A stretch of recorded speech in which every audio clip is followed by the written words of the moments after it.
Yo guys, welcome back to the Football Den. This is a third video in one day. I don't think we've done 3 videos in a week so far. And I call it the Football Den. It's now the FPL Den. Sorry for that.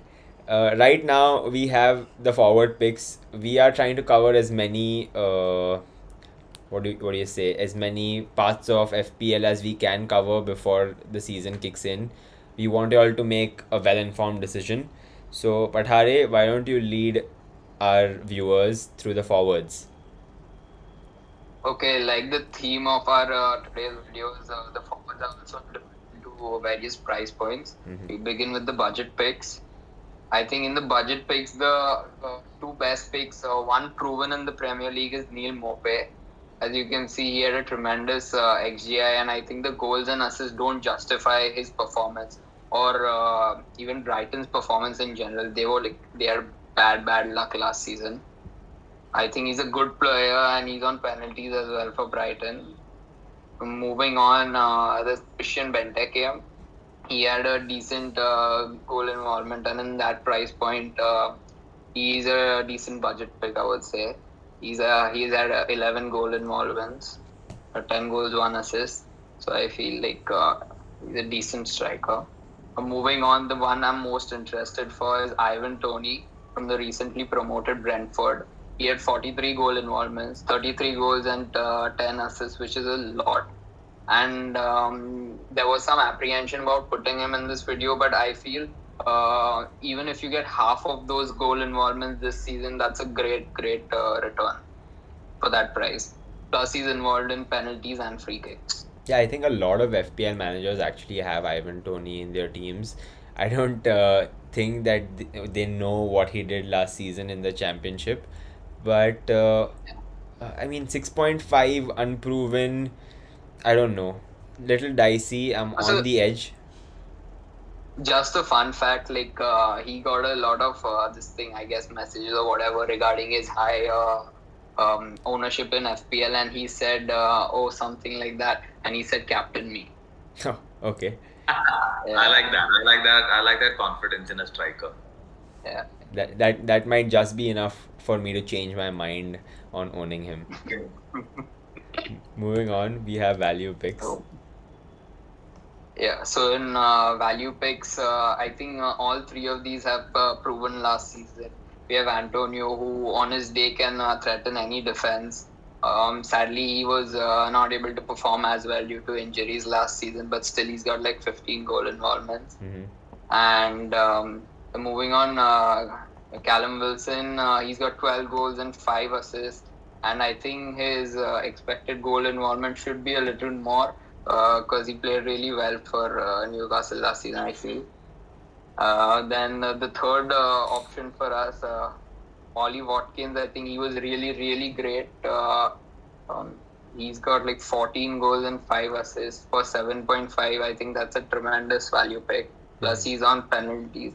I'm a little confused who's going to be on penalties, and this season I think it's dicey where Ollie Watkins is going to play.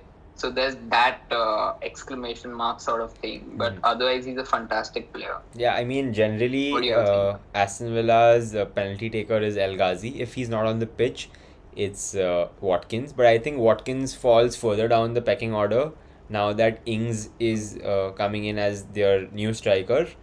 So I'm not so sure about set piece duties for Watkins. And Antonio, on the other hand, the only problem, he's a great striker, but the only problem is that he's injury prone.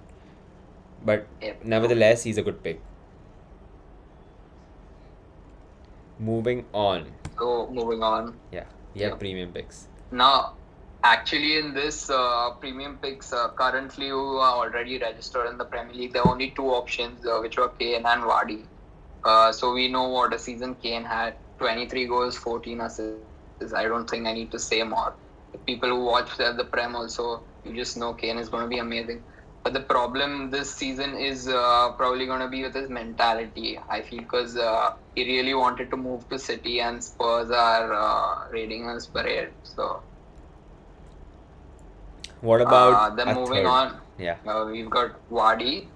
I think last season Vardy took on a more supportive role and he could have gotten more goals if he played as the main striker, but I think he assisted Iheanacho a lot, and that is why you can see he got 9 assists as well. And Vardy, I feel so along with Salah, I think Vardy is one of the most consistent FPL assets out there. For sure, for sure. And Yeah, the most last underrated. one, true, true.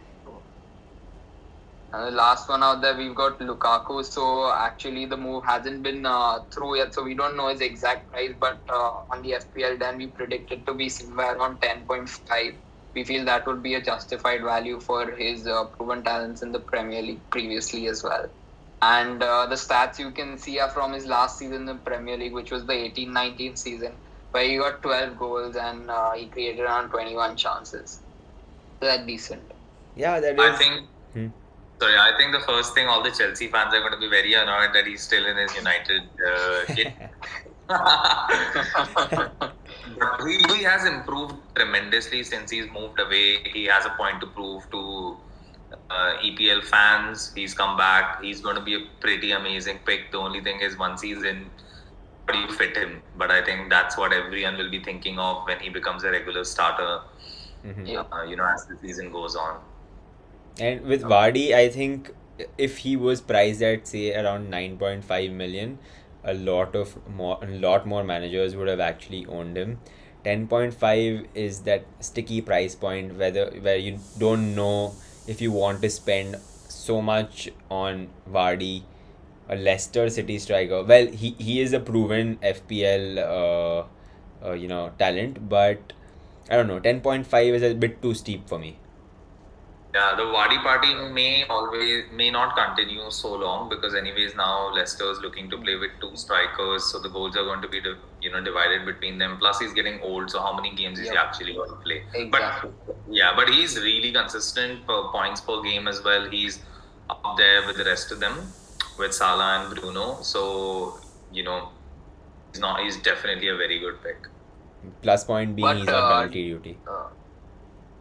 So do either of you all see yourself picking premium strikers this season? I feel like premium midfielders are the way to go, and I don't want to invest so much in strikers. So far, all the drafts that I have made have included at least two premium midfielders and no premium strikers, and I think that's the way to go, at least to begin the season with.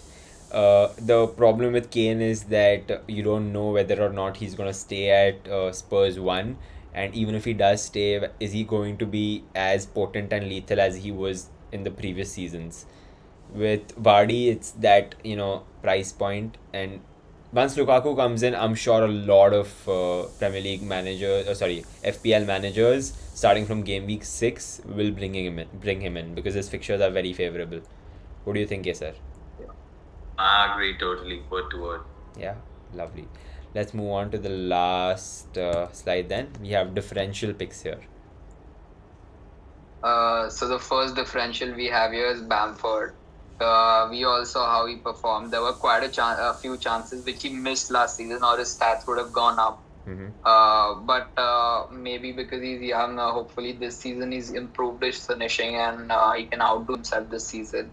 Him as well as Leeds. I would like to see a more consistent Leeds as well. So if Leeds can be more consistent, I feel Bamford can definitely do better this season. He has some decent fixtures, but the earlier run is not as great. Yeah. Moving on, we got Chris Wood. He performed really well for the opportunities he had last season. I feel with Burnley, he's done great with 12 goals and 3 assists, and he's on penalties for Burnley. The last player, he's a little unreliable. I feel Calvert-Lewin, but he's a out-and-out striker. He has great finishing and he's got that heading capability also. So if there are chances created for him, then definitely you would expect good returns from him. Problem is he's injured and might not start for a couple of weeks. Yeah, DCL, there's another problem with him that I see is that there's a new manager in. I don't know whether his playing style will suit DCL style. And Bamford, another problem that I have is that Rodrigo is also a good striker, and he might get reduced minutes this season, considering Rodrigo had just come into Leeds last season and he was just getting up to pace with the rest of the squad. Okay, sir, anything to add?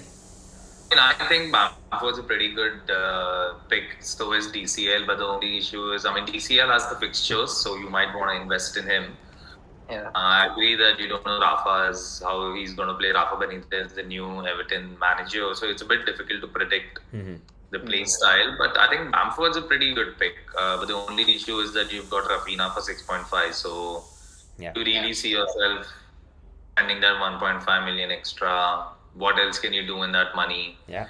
Not a big fan of Wood, even though he always defies the odds. I think he's one player you got to look at the fixtures and get instead of keep him and keep playing him. Yeah. That's true. I think both Bamford and DCL, they are tough picks mainly because of their price points. If they would have maintained last season's price, they would have been better picks and might have seen this thing, high ownership. Yeah, I think one differential that we've missed out here, maybe because he's not back in preseason training, but I think Cavani should be mentioned here. He is a good striker to own, considering United now have Sancho and they are planning on changing their formation. I don't know how much of it is true, but Cavani would be a good shout once he is fit to start. And but then but the issue with that is you're holding up. Most of the people already have Luke Shaw and Bruno. So the third spot, do you really want to go for a Cavani or a Greenwood who's 1 million cheaper? Cavani may not get the minutes. So I think it's a wait and watch with a lot of the strikers or a lot of the FPL assets this season. So our recommendation would be start with tried and tested and go for price points instead of specific players. Yeah, like at least go with 7 to 8 players who are sure starters, and then maybe you can punt the rest of the 3 if you have a strong bench. Make sure you have at least 1, if not 2 players on the bench who are starters for their teams. And I think that covers most of the striker picks that we had planned for.